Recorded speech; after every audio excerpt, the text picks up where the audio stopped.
хүн дотны хин нэгнээ алдаж ганцаардах мэдрэмж авч байсан уу? Мэдээж хүний амьдрал мөнх ус гэдгийг хүн бүр мэддэг хэрнээ дотны хин нэгнээ алдахад тэр бүр өөрийнхөө сэтгэлийг тайван байлгаж чаддаггүй.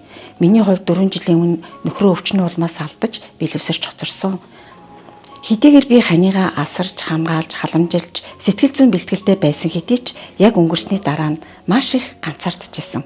Хүүхдүүд маань миний төлөө анхаарч, аялал зугаалга, йог бясалгалд явж байсан хэдий ч яг тухайн үедээ би сэтгэлийн тайлгарл авч байсан болохоос биш, яг харин сэтгэлийнхаа гүндээ уйтгар гунигтай, гомдолтой амьдраад байсныгаа өөрөө ч анзаараагүй явсан. Харин жаргал агшихаа сэтгэлийн шид хэмээх энэ гайхамшигтай сургалтанд хамрагдсанаар өөрийнхөө дотоод ертөнц рүү өнгөж сэтгэл дотор байгаа тэр харанхуй ангалаас аажмаар өөрийгөө чөлөөлж харанхуй тэр ангалаа гэрэл гэгээгээр дүүрэж татсан.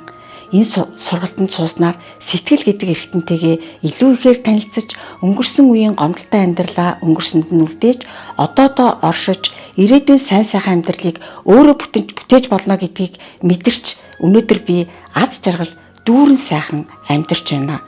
Та бүхэн сэтгэлийн шид хэмээх энэ гайхамшигтай сургалтанд хамрагдсанаар өөрийгөө олох олон аргуудаас суралцаж сэтгэл тань тэмээн сайхан болно гэдэгт би эргэлзэхгүй байна.